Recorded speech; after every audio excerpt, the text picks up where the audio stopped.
Hello everyone, welcome to our channel believe e learning. आज हम लोग बिजनेस ऑर्गेनाइजेशन सब्जेक्ट के third chapter home trade third commercial documents के fourth part पर discuss करेंगे। आज का हमारा टॉपिक है प्रिपरेशन ऑफ इनवॉइस। इसको आप प्रोफार्मा ऑफ इनवॉइस भी कह सकते हैं कि हम इनवॉइस की प्रिपरेशन कैसे करें। इसकी जितने भी हेडिंग्स वगैरह सब कुछ हैं, सबको एक प्रॉपर वे में लिखना रहता है। हमारा फर्स्ट जाता है हेडिंग। इस हेडिंग में हम जो भी बिजनेस का फर्म है, यानी कि सेलर का जो भी फर्म है, उसका नाम, सेलर का नेम, उसका एड्रेस, किस टाइप का फर्म है, कौन से गुड्स सेल आउट करता है, ठीक, ये सारे चीजें किस में मेंशन होते हैं, इस हेडिंग में।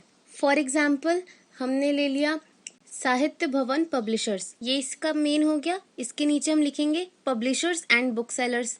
ये दोनों चीज हमारी किस में रहती है, सेंटर में। और लेफ्ट साइड में हम क्या लिखते हैं, टेलीग्राम जो इस फर्म का है और टेलीफोन नंबर। और राइट साइड में हम इसका एड्रेस लिख देते हैं। फिर जो हमने नाम लिखा था साहित्य भवन पब्लिशर्स, उस सेंटर के नीचे ही, मतलब उसी के लाइन में हम लिखेंगे बीच में ऑर्डर नंबर और क्या बोलते हैं, इनवॉइस नंबर, ठीक। देन फिर हम क्या करते हैं, लेफ्ट साइड में जो हमारा बायर होता है, जिनको हम गुड्स सेल आउट कर रहे हैं, जिसके लिए इनवॉइस बना रहे हैं, उसका नाम और उसका एड्रेस लिखते हैं। अब हमारा सेकंड पॉइंट आता है प्रोफार्मा ऑफ इनवॉइस। यहाँ पर प्रोफार्मा ऑफ इनवॉइस का मतलब है पैटर्न।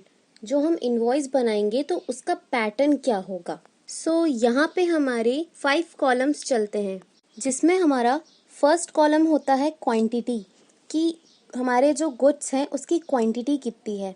नेक्स्ट हमारा जो कॉलम रहता है वो होता है पर्टिकुलर्स, कि हमारा जो गुड्स है वो किस टाइप का है, क्या नाम है उसका।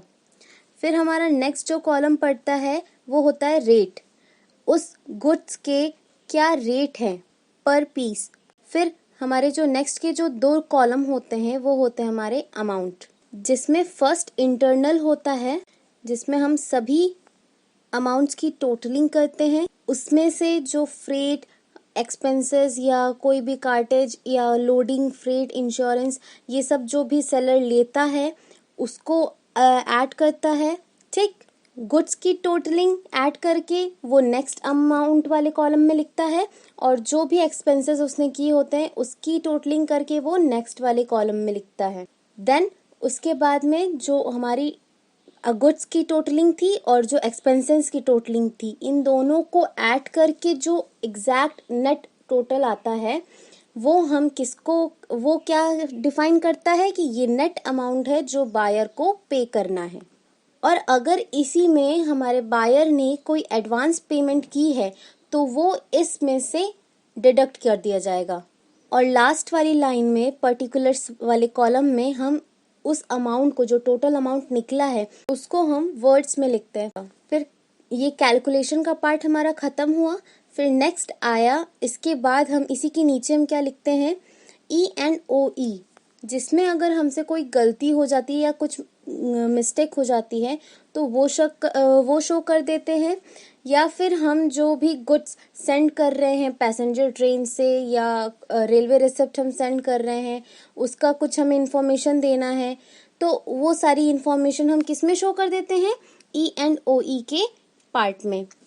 और हमारा राइट साइड में, इसी के सामने राइट साइड में हम लिख देते हैं किसका, नेम, सेलर का, और जो इस इनवॉइस को प्रिपेयर कर रहा है उसका नाम और उसकी पोस्ट क्या है वो नीचे मेंशन करते हैं। यहाँ पे हमारा ये पूरा प्रोसेस कंप्लीट हो जाता है। अब हम बात करते हैं कुछ और पॉइंट्स के बारे में। यहाँ पे 2 पॉइंट्स दे रखे हैं, एक क्रेडिट नोट और एक डेबिट नोट, ठीक। तो क्रेडिट नोट कब लिखा जाता है, क्रेडिट नोट तब लिखा जाता है जब बायर को लगता है कि सेलर ने हमसे ज्यादा पैसे ले लिए। मतलब हमारा टोटलिंग हो रहा था 2000, लेकिन उन्होंने लिया हमसे 2300, उनका 300 ओवर चार्ज कर दिया उन्होंने। बायर सेलर को ये कंप्लेन करता है, ठीक, कि आपने हमसे ओवर चार्ज किया है। तब सेलर जब उसको आइडेंटिफाई करता है तो कहते हैं कि हाँ, मैंने तो गलती से आपसे ज़्यादा ओवरचार्ज कर लिया, मैं आपको एक क्रेडिट नोट लिख के दे रहा हूँ जिसमें मैंने जितना ओवरचार्ज किया था वो आपको रिटर्न करता हूँ। और ये क्रेडिट नोट हमेशा रेड इंक से लिखा जाता है। ये आप रेड इंक से लिखा जाता है क्रेडिट नोट, इसको आप माइंड में रखिएगा क्योंकि कभी भी हमारे वेरी शॉर्ट क्वेश्चंस में या हमारे ऑब्जेक्टिव्स में पूछा जा सकता है कि हमारा क्रेडिट नोट में कौन सी इंक यूज होती है। अच्छा, क्रेडिट नोट की कंडीशन कब कब आती है? जब हम टोटलिंग करते हैं और टोटलिंग हमारी ज्यादा निकल आए, ठीक, ये पहली कंडीशन। या कभी कभार ऐसा होता है कि गुड्स हमारे सेंड हुए, मतलब जितना हमने ऑर्डर किया था उसके अकॉर्डिंग हमारे गुड्स कम सेंड हुए, मतलब हमने ऑर्डर किया था 500 यूनिट्स, ठीक, बट हमको कितने रिसीव हुए? सिर्फ 450 यूनिट्स। बाकी और हमारा टोटलिंग किस पे हुआ? टोटल अमाउंट चार्ज किस पे हुआ? 500 यूनिट्स पे।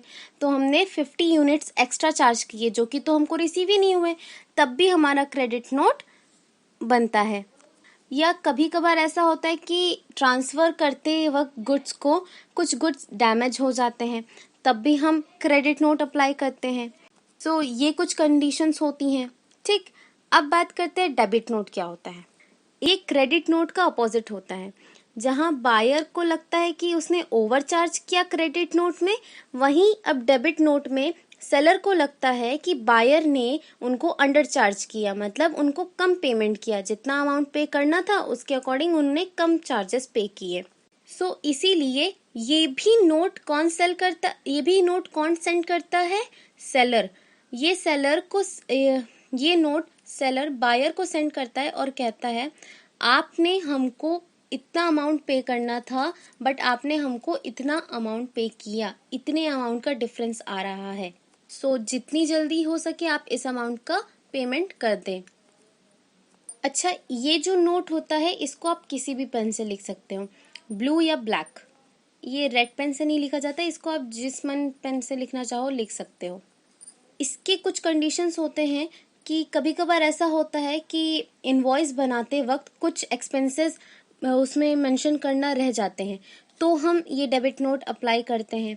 या कभी कभार ऐसा होता है जब हम इनवॉइस प्रिपेयर करते हैं तो उसकी बाद में जब हम कैलकुलेशन करते हैं तो उसमें कुछ एरर्स निकलते हैं, तो वो उसके जरिए भी हमारा डेबिट नोट इशू हो जाता है।